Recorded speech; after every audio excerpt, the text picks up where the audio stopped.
Trapped by Martin Sorrell. The story of the great Exeter Theatre fire of 1887 is narrated by Geoffrey Whitehead and Rachel Atkins. Trapped. 18th of June, 1992. On this pleasant summer's afternoon, a gathering of people, many of them veterans in uniform, stands with heads bowed in a Devon cemetery around a well-established grave. On it gleams a new headstone, freshly inscribed. It marks the last resting place of a young artilleryman who died more than 100 years ago. Why have people come from far and near to be at this service of rededication?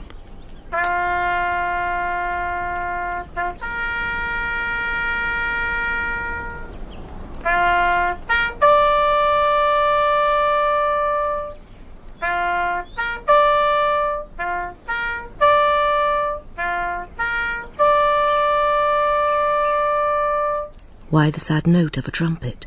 Who was this person, remembered now with hymns and prayers and fresh-cut flowers? The young man lying beneath all these tributes had found himself caught up in one of the worst peacetime disasters of the last century, a disaster which was to have far-reaching consequences.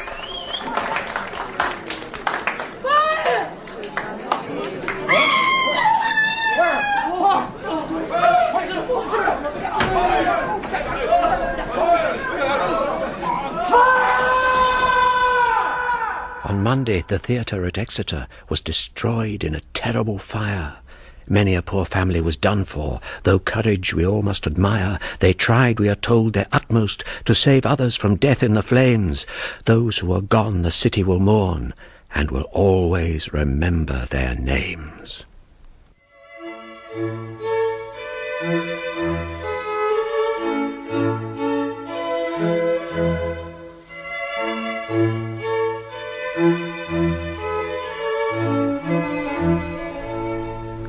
In the early evening of Monday the 5th of September, 1887, the year of Queen Victoria's Golden Jubilee, hundreds of Exeter people prepared themselves for an enjoyable night at the city's new theatre. This splendid building, at the angle of Longbrook Street and New North Road, had opened the previous year on the 13th of October, ominous date perhaps, and was a replacement for an earlier Theatre Royal over by the cathedral. In 1885 that had burnt out, another bad omen. Perhaps more chilling, it had been built on the site of yet another theatre, destroyed in 1820. Again by fire. If this smacks of a jinx, a century ago the nation's theatres were still dangerous places. Timber was extensively used in their construction, and flammable materials abounded. Naked candles, torches and gas mantles threatened everywhere. In those days fireproofing was rudimentary, so places of entertainment frequently burnt out with dreadful results. For example, 800 people had died in a theatre fire in St. Petersburg in 1836. 631 in Karlsruhe in 1847. And, most horrifying, no fewer than 1,670 in a Chinese theatre 2 years before. But there were no thoughts of death and fire when the latest Theatre Royal opened in October 1886 to great acclaim. The rich and splendid appointments, the modern style, the ample provision stamped the building as quite a triumph. In the general construction of the interior, the comfort of the public has been studied, particularly as to a good view of the stage being obtained from every part of the house. In the stalls, the seats are covered in rich crimson, and they gradually ascend until the back row is nearly level with the stage. The upper circle is in part a downward continuation of the gallery on a much lower level. The gallery is so placed that those in the pit cannot be seen by persons in the higher region. On the stage, arrangements have been perfected by which the mechanism of the machinery will be worked with ease. At the theatre's inauguration, the theatre's lessee, Mr. Herbert Basing, recited some lines. With some misgivings, may I humbly ask if you approve how we've performed the task of building, although perhaps in haste, a temple worthy of Exonia's taste. If there be faults, and faults there are no doubt, we'll rectify them as we find them out. Your pronounced applause from hands and lips must go to the account of Mr. Phipps. Unto the builder, Mr. Bevan, too, are our especial thanks and praises due. Whilst Mr. Brown, the clerk of the works, has shown he has a thought for building quite his own. While the great and good of the region heaped their praises on Mr. C.J. Phipps, the eminent London architect, and Mr. Seth Bevan, the Plymouth builder, no concern was expressed that timber, matchboarding, lath and plaster had been liberally used in areas where fire regulations prohibited them. The fact that the building was entirely lit by gas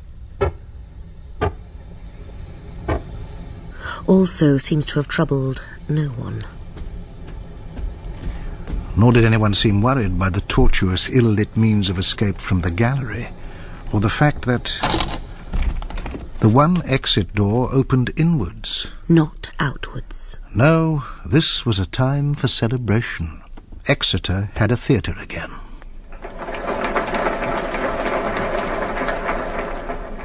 Monday, the 5th of September, 1887, was the first night of the Romany Rye, an entirely new romantic drama by Mr. George R. Sims. After the interval, some 800 people were in the audience. Many were half-timers, taking advantage of cheaper admission prices after 9 p.m.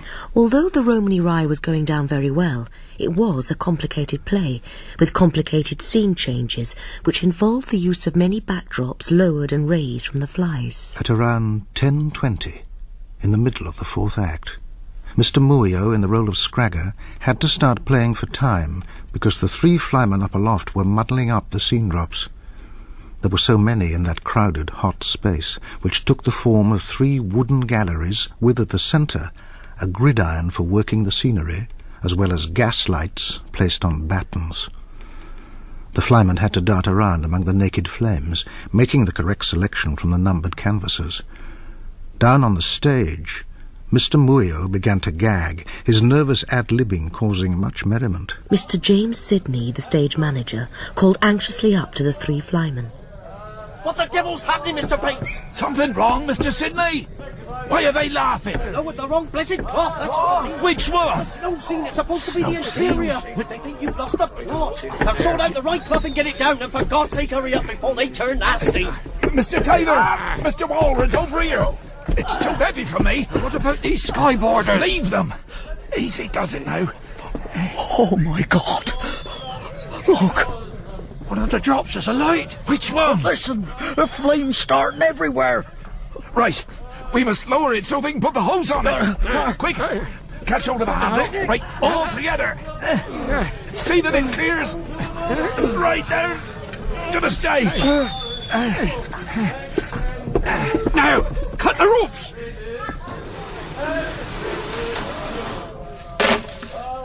The scene drop fell, narrowly missing Muio. The velvet front curtain was immediately closed. What had happened was that equipment known as gauze or calico mediums, used to project colour onto the set and illuminated by naked gas jets, had caught fire. At once, the flames caught the scene drop in question. Many theatres had already dispensed with these high-risk calico And mediums. where they were still used, they would normally be steeped in alum water. These tonight, however, were bone dry. Mr. Mayor, the superintendent of lighting, looked up into the flies and thought the fire could be quickly extinguished with a decent hose. But there wasn't one. There were no hydrants, not even a water bucket in the flies. The flames now began to consume everything around like tissue paper. Down on the stage, the actor Muio was surprised the drop fell so quickly and without any warning bell. I only just escaped being struck. I heard the cry of fire and saw that the flies were alight. I called out, "For heaven's sake, keep cool," but to no avail. The stage manager brought in a hose, but the water supply wasn't working properly. In under 3 minutes, the fire was raging out of control, the audience still unaware of what was happening. The orchestra played on, but things were deteriorating rapidly. Colonel Fremantle. I was in the orchestra stalls with with 3 ladies. The scene drop came down slowly, then fell to the stage. When the curtain was closed, there was a titter at what was thought to have been a mistake. Then a few seconds of dead silence. Suddenly, the curtain blew out, like the sail of a ship. Behind stage, someone had opened the scene dock door, causing a rush of air to catch the curtain. The audience saw at once that the stage was ablaze. Everywhere there were cries of fire.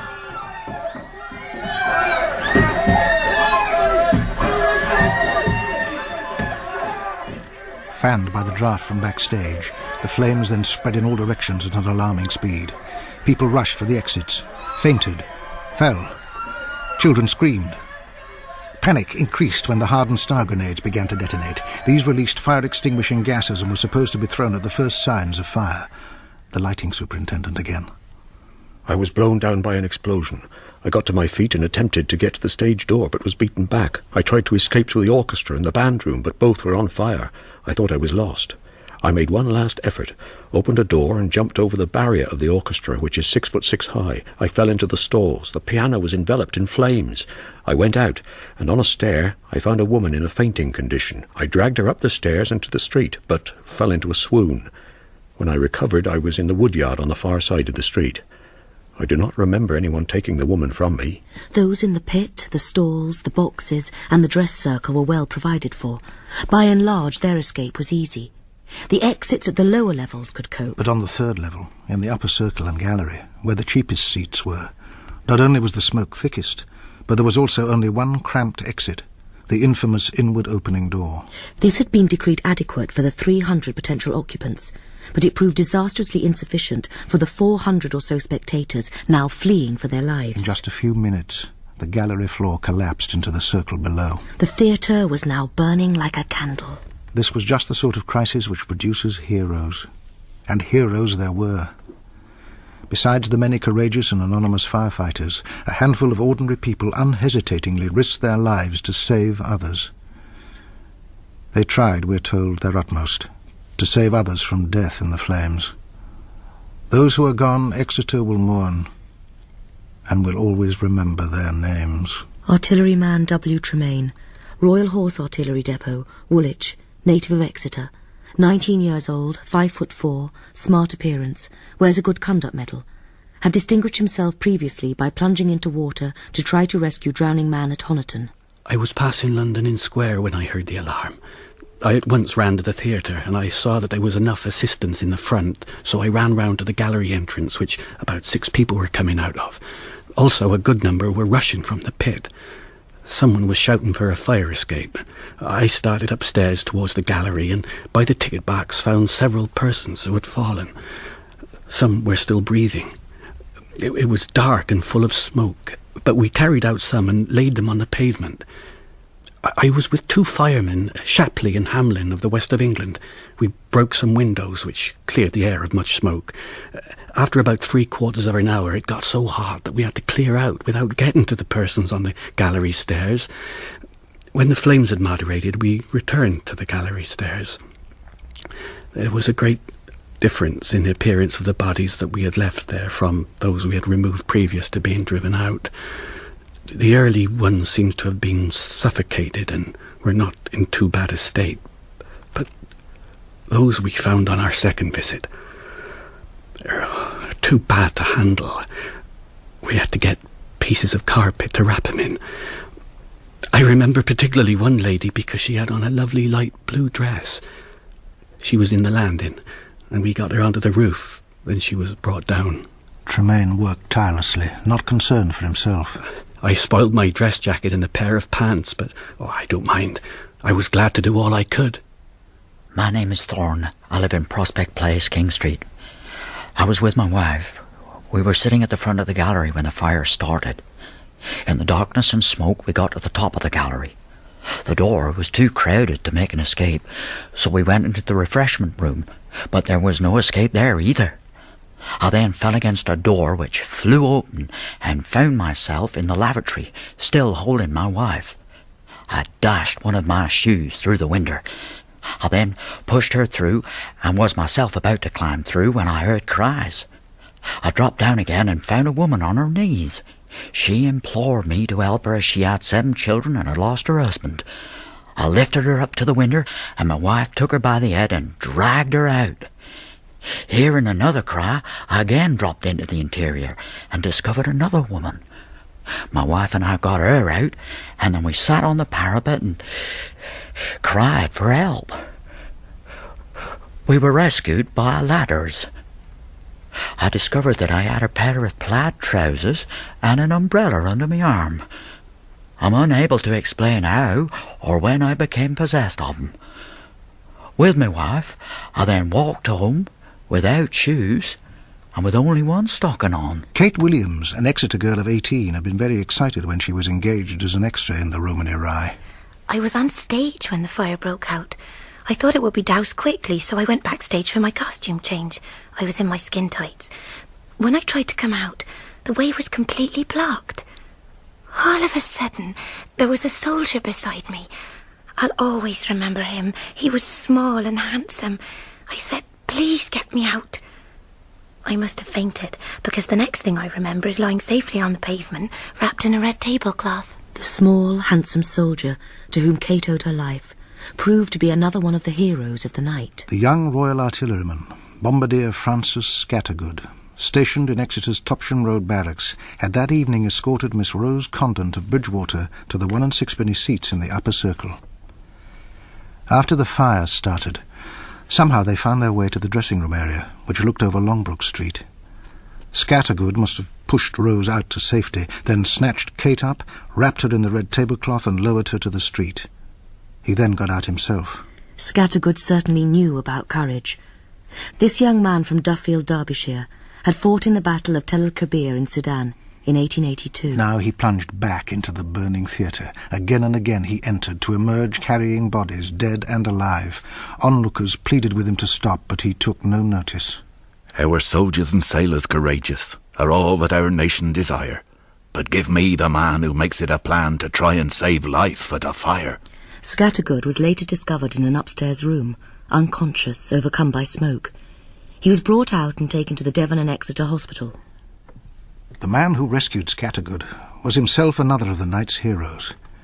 Able seaman William Hunt, born and bred in the city, was every bit the Victorian seaman. Straight-backed, his face serious behind the full beard, like his counterpart on the old player's cigarette packets. We had seats in the pit. Strange things were happening to the scenery when I heard the call of fire, and someone said, "Keep your seats." There was a sudden rush. I told the people to take their time. I went out with my brother and left him with the gentleman. "Look after him, George. I'm going back in." There being no ladder yet, I shinned up one of the pillars outside the front entrance. A feat which he accomplished several times that night, but which he was never able to repeat afterwards, when people asked him to demonstrate how he'd done it. I helped down a little girl. She was very brave and asked me to save her mother. I said I would. Just then a ladder was placed up to a window, and I helped the girl onto it and saw her go down. She must have been 14 or 15. She asked, "Where's Mother?" I said I would find her, but as luck would have it, her mother came down next and was saved. I too came down and fetched another ladder from a yard across the road. I went up to assist several females from a ledge. Then I hauled up one of the ladders and placed it to the next landing, and from there I looked into the gallery. People were burning. Their shrieks were heart-rending. Nothing could be done. I came down. It was on one of his missions that he brought out Bombardier Scattergood. I went up some stairs and saw a door marked Saloon. Somebody said, "It's no good looking, Jack." I said, "Have you been up there?" And he said, "No." So I said I should see for myself. I went up and saw an artilleryman lying on his stomach. The flames were on him. So I passed him down and he was taken over to the London Inn stables. Later, in a passageway, I discovered 3 ladies. I saw that one was breathing and brought her down. Someone else took away another, but when I returned the third was gone. I am Mary Toms, wife of Frederick Toms, Carter. I was in a closed room and had given myself up for lost. Fortunately, I saw a light coming from a small window. I scrambled out onto a parapet where there was 1 woman and 3 men screaming for help. We were fetched down by a sailor who I understand was called Hunt. The other woman with us pleaded to come down first as she had 7 children. I was next. I was the barman in the upper circle saloon. I ran into the passage leading to the upstairs areas and opened the door leading down from the gallery. I should have allowed the gallery people to pass through my bar. Then I went out onto the balcony and held my assistant, who was very excited, until she was taken down a ladder.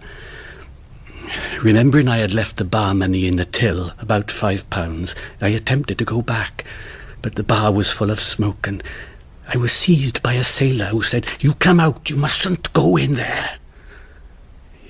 He pushed me to a ladder. But there was one rescue Hunt couldn't carry out. At the top of some steps, there was a woman with her hand held up over her head, seeming to beckon somebody else, not me. but she was dead and burning in that position. All her clothes were burnt. She was perfectly free. She was burning as she stood upright. She was a mere cinder when I saw her. Everything was burning, even the hand she was holding up. Sailor Hunt worked through the long night, clad only in his flannel and trousers. I planted my coat at the commencement.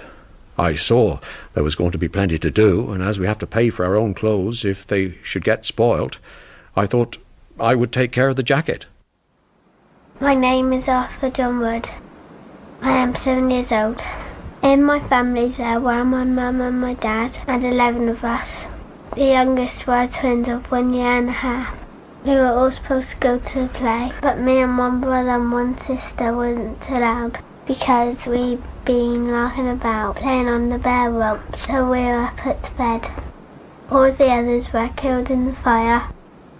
I have identified their bodies. Mr. William Warren, who lost his sister and brother-in-law in the fire, was the last to leave the pit. As he got past the foot of the steps, he saw a woman in black throw up her arms and shriek. He caught her round the waist as she fell and carried her out.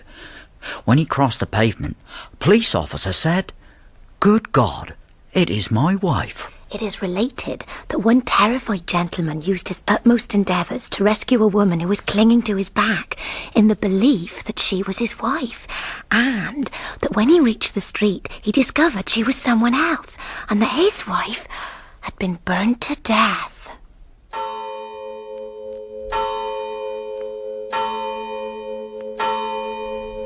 By about 4 in the morning, conditions were safe enough for rescuers to start searching among the debris.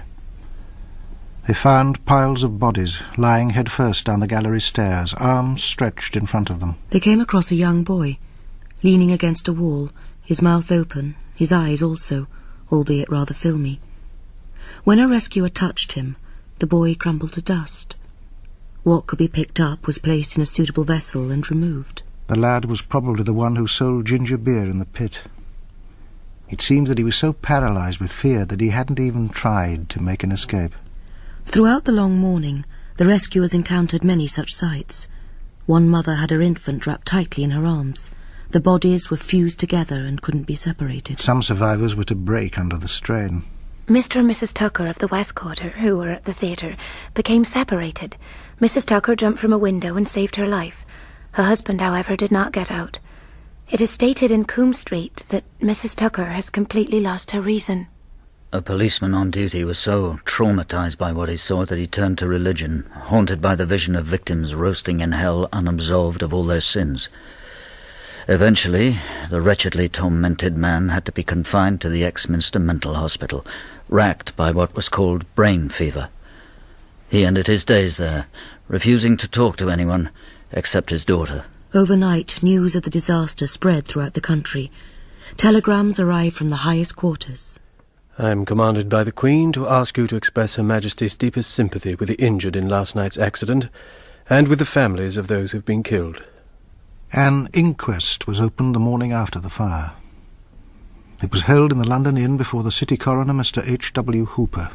Mr. George Seymour was elected foreman of the 23-strong jury and sworn to inquire into and give the true verdict touching the large number of bodies now lying dead, of which you shall have the view. Captain Eyre Shaw of the London Metropolitan Fire Brigade, an acknowledged expert representing the Home Office, also attended. Much of the coroner's questioning focused on the crucial issue of the safety provisions in the gallery. The Exeter magistrates who had granted the theatre its licence avoided acute embarrassment, to say the least, by refusing to attend, on the grounds that a coroner's court such as this did not have any authority over them. However, the magistrate's clerk was sent by them in their place and was questioned in detail by the coroner. Mr. Pengelly, what steps were taken by the licensing authorities before granting the theatre its licence? Rules were framed, drawings made. I shall need to see these. Who has them? They're with Mr. Phipps. Mr. Phipps is a highly regarded theatre architect, is he not? He has designed over 40 theatres, including many in London. The magistrates were satisfied that the plans were proper? Yes, but with modifications. What were these modifications? Well, they asked for additional exits from the boxes, stalls and pit, the doubling of hose lengths, the thickening of the backs to the fireplaces to contain any excessive heat. And these were carried out? Yes. When was the licence granted? On the 12th of October 1886, the same day the final inspection of the building was carried out to the satisfaction of the magistrates. Yet I understand that much concern had already been expressed in some quarters that a single exit from the gallery would be insufficient in an emergency. I shall need to hear the architect himself on this and other points. Mr. Phipps, the theatre's architect, agreed to attend the inquest, but he wanted it absolutely clear that his appearance was entirely voluntary and that, like the magistrates, he could not be compelled by the coroner to attend. He arrived from London. Call Mr. Phipps. Mr. Phipps, we are much obliged to you for sparing us some of your valuable time. Mr. Shaw to your left is here to represent the Home Office. He and the jury seek your urgent clarification on certain particulars. I shall do my best. Thank you. May I start with the matter of an iron curtain? Do you consider that an iron curtain on the stage would have significantly retarded the progress of the fire? I cannot say. But one has already been installed in a theatre elsewhere, has it not? I believe so. Then surely it is a benefit. Much depends on its construction. And it has to be brought down at precisely the right time by experienced linemen. The Exeter magistrate suggested you include one in your plans. I saw no necessity for it. Let me turn to the matter of the gallery. You will be aware that there has been much concern in the city that insufficient exits were provided from the gallery. Indeed, I have heard this concern. It is misplaced. You maintain there were sufficient means of exit from the gallery's full complement of 400 spectators? My staircase was sufficient for the 300 I was told it should accommodate, not 400. You must look to other people and to other reasons for this tragic loss of life. It is your conviction that the stairs you provided were a wholly adequate means of egress from the gallery? No, I think it was a very good staircase. You think it was a very good staircase. Mr. Phipps, let me approach the question from a different angle. When you met the magistrates, was the suggestion made that an extra staircase should be built from the gallery directly down the building and out into Longbrook Street through one of the 6 ground floor shops? I have no recollection of any such suggestion. And was the remark also made that thereby the valuable rent of the shop would be lost? I've only heard this since my arrival in Exeter. I repeat, concern about inadequate escape from the gallery is misplaced. I'd already provided 2 exits. 2? We know of only 1. Kindly explain. I demonstrated to the magistrates that a second exit was available through the partition which I provided from the gallery into the upper circle. Please describe the layout. What is called the gallery was effectively the rear section of the upper circle, divided off from it by a low partition 3 feet 6 inches high. You assume, therefore, that at least some of the gallery audience would climb over this partition and make their way out through the circle below? Certainly, in case of panic. You assume that the gallery audience would remember in their panic to jump over a partition, taking them further into the body of the theatre, when their instincts would surely be to get at the proper doors at the top of the gallery. I considered that my arrangements were satisfactory in this respect. I further understand that the overall height of the auditorium ceiling was not as great as it should have been to dispel smoke. In this regard, sir, you are making a significant point. I am bound to say that I did not allow for smoke. But you allowed for fire? Yes. You thought of fire, but not of smoke. Thank you, Mr. Phipps. You have been most helpful. The court is adjourned for the day. At a later session, one of the jurors, a Mr. Damerel, was given permission to question Mr. Cameron, the Exeter city surveyor.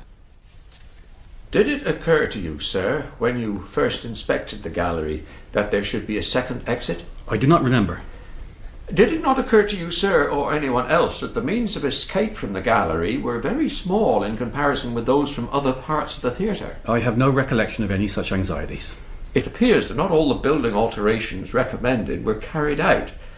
As the city surveyor, was it not your duty to see that the building was constructed exactly as required? As the city surveyor, I have no power to order any alterations to be made except by order of the magistrates. Did you receive any such orders from them? I did not. It seems not to have occurred to the architect that the auditorium roof directly above the gallery was a great deal too low. Did you never have that thought? No, I cannot recollect that I did. You did not consider that a space of just 6 feet from the roof to the top of the gallery was dangerously restricted? It would indeed have been better to make the roof higher, but that would have involved great additional expense. So considerations of money were more important than the lives of innocent people. Mr. Damerel, you are not required to express opinions or feeling in this matter. That will be all. Thank you. I shall now need to hear once more from Mr. Pengelly, the magistrate's clerk. Is he in the room? I am, sir. Mr. Pengelly, we must examine another aspect. Much has been made of the presence in the middle of the gallery stairs both of a pillar, which you can see clearly in these photographs taken after the fire, and of a movable ticket booth close to it. How do you explain such obstructions? They were not on the architect's plans. The magistrates would not have permitted such structures if they'd seen them. The rules direct that there shall be no obstruction to the exits, either permanent or temporary. Can we assume, then, that the pillar and the ticket booth were late additions, perhaps intended to be only of a temporary nature? I cannot say. Mr. Pengelly, I must ask you as a representative of the magistrates, when the building was licensed, was it or was it not in a finished state? Mr. Pengelly, I put it to you again that when the Theatre Royal received its licence, it was not fit to open its doors to the public.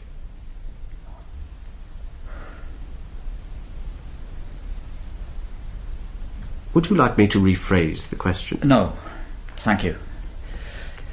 I will say to the court that the magistrates satisfied themselves before granting a licence as to the suitability of the building by inspecting the plans and also by making 2 inspections of the building itself. Thank you, Mr. Pengelly. You may stand down. After 2 weeks in session, the inquest came to an end.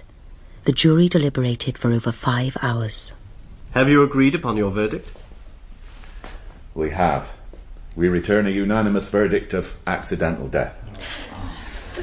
But we consider that the magistrates are much to blame and deserve censure for not satisfying themselves that all suggestions for improvement were carried out. They should not have allowed themselves to be misled by the architect about the second gallery exit. It was unwise to grant a licence for a building in such an unfinished state. We find it deplorable that the erection of an obstructing pillar and ticket booth should have been built without approval. The censure of the magistrates seemed almost to be at odds with the verdict. Indeed, it seems that some of the jurors had wanted to condemn the architect in the most sweeping terms, while others wished to castigate the licensing magistrates in far more forceful language. When Captain Shaw of the Metropolitan Fire Brigade returned to London and wrote his report for the Home Office, it was forthright and damning. I wish it to be placed on the record that there were 12 serious faults of construction of the Theatre Royal, Exeter, any one of which should have been sufficient to prevent the granting of a licence. I maintain that the responsibility for the tragedy lies entirely with the licensing authorities. This final observation went along with what many people believed, but they also thought that the architect Phipps should take equal blame.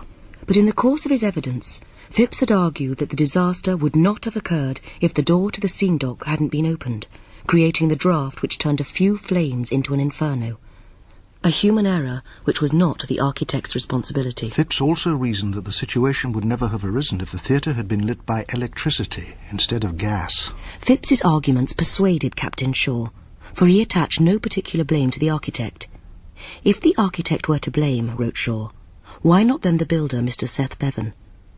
An observation later to take on a tragic irony. The reaction of the press was split. Some newspapers supported the verdict. Others were angered at what seemed to be buck passing.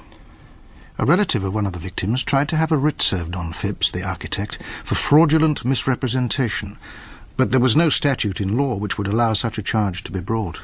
Some of the magistrates mounted a vigorous campaign of self-defence, persuasively justifying their actions to the press. No measures were taken against them. As far as the law was concerned, the case was now closed.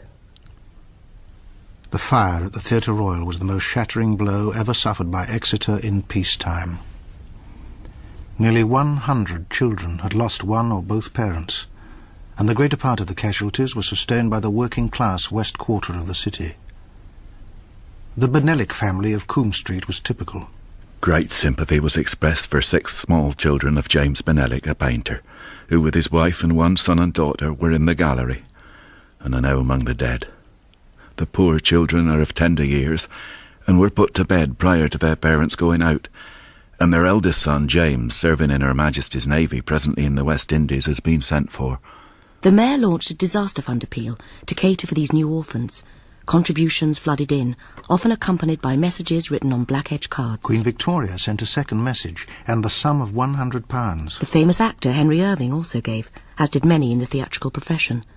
But perhaps the most touching gifts came from Devon's children, like the 5 in one family who sent 13 shillings and threepence, the contents of their money box. Or the 6 postage stamps sent in by Elsie Dixon of Torquay. There were other equally touching contributions. Oakhampton, Devon, I send you 14 pence, all my pocket money that remains. It is not much, but I send it willingly, and hope you will get together a large sum. And a very large sum it was. Within a few weeks, the disaster fund stood at £18,000, a colossal figure. Equivalent to a little over £1 million today. O friends and strangers far and near, your noble gifts for many a year will live and larger grow, by help to widowed ones supplied, and orphans launched on favouring tide, that may to fortune flow. A committee met almost daily to determine how best to allocate the money. Exeter had no orphanage of its own. So places were sought up country, the principal ones used being one in Bagshot and 2 in London. These orphanages provided education up to the age of 14, when the boys mainly went into apprenticeship and the girls into domestic service. So, the 6 Benellic children, 3 Bastins, 4 Mortimores, 4 Waldrons, and 7-year-old Arthur John Wood were among the children who all left Exeter, inspectors keeping a keen eye on their welfare. However, when young Arthur Wood reached 14, he heard that he was to be sent to work in the Canadian wheat fields. Instead, he opted to walk back to Devon, taking a fortnight to do it, sleeping in the hedgerows.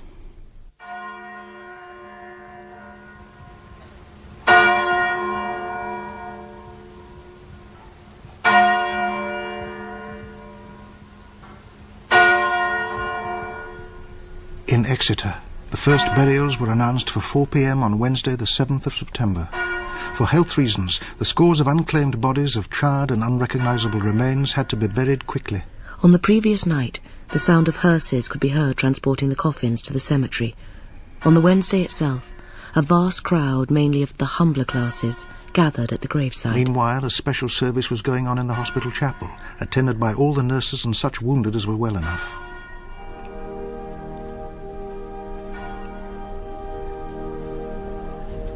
Three days later, on Saturday the 10th, mourners again turned out in their thousands for the funerals of those victims who had been identified. Hark the dead march solemn clear, makes unbidden fall the tear, for Exonians slain by fire at that conflagration dire. While the burials were proceeding, in the so-called 6 shilling section, another funeral party arrived.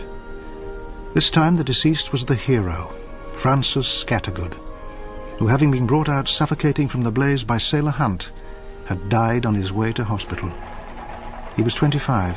Scattergood's cortege was headed by 12 men of the Royal Artillery and the band of the 4th Battalion Devonshire Regiment. Pitying gazed the mournful crowd on the Union Jack, his shroud on his steed by comrade led, showing its brave riders dead. Thrilling every true heart's core with deep grief that he's no more, Bombardier Scattergood. In the midst of all this solemnity, there was one sour note. The London Evening News, already notorious for its sensationalist reports of a recent court case, had sent a reporter to work up the story. He had already filed libelous accounts of drunken rescuers using pitchforks to toss human remains about. Now, at the funeral, he reported loose women laughing at the proceedings and drinking gin and eating from picnic baskets. At Queen Street Station, an elderly, disabled gentleman knocked the reporter to the ground. The latter ran to a dispensary, demanded a looking-glass and a doctor, then scuttled off to catch a train back to London. If the names of William Hunt, Francis Scattergood and W. Tremaine stand out in those terrible events of September 1887, there were other unsung heroes too.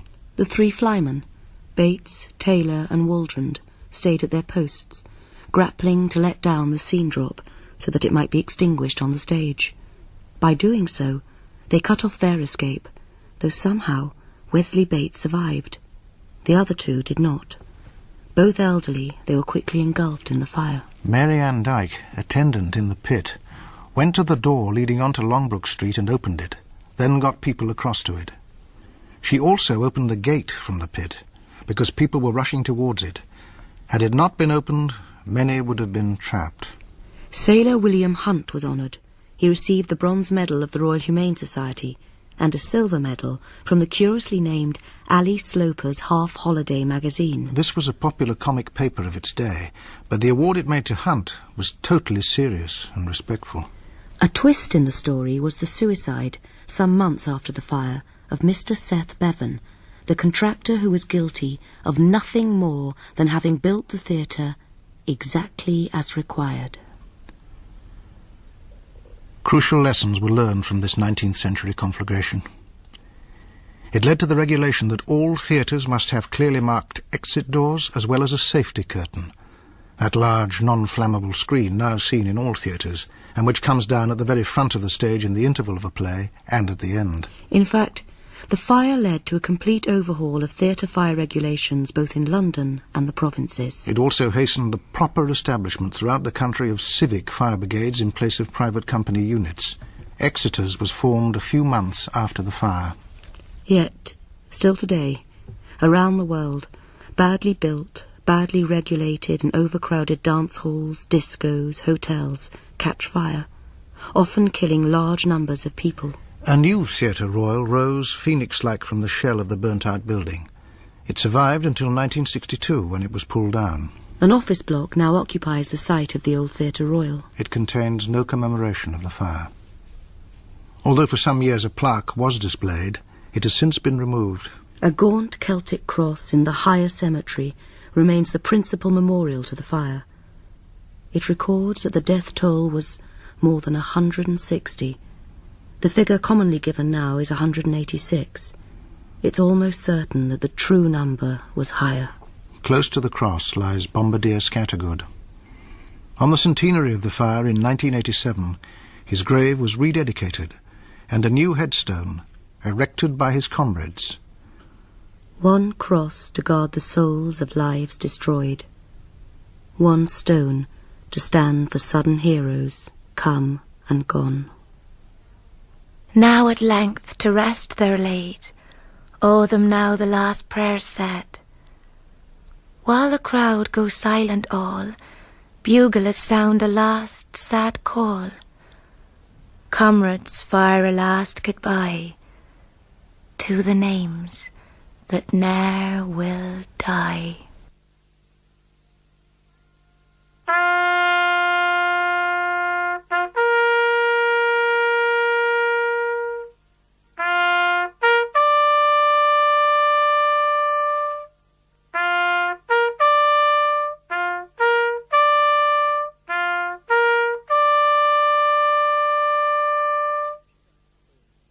In Trapped, by Martin Sorrell, Geoffrey Whitehead and Rachel Atkins were the narrators. Stephen Thorne played Herbert Basing, John Rowe, Walrond and Hunt, Christian Rodsker, Thorne and Pengelly, Ewan Thomas, Ponsonby and the Coroner, Alistair Danson, Tremaine and the Surveyor, Alison Pettit, Mary Toms, Adam Davison, Arthur Wood, and Tom Druitt, the boy's voice. Trapped was directed by Martin Jenkins.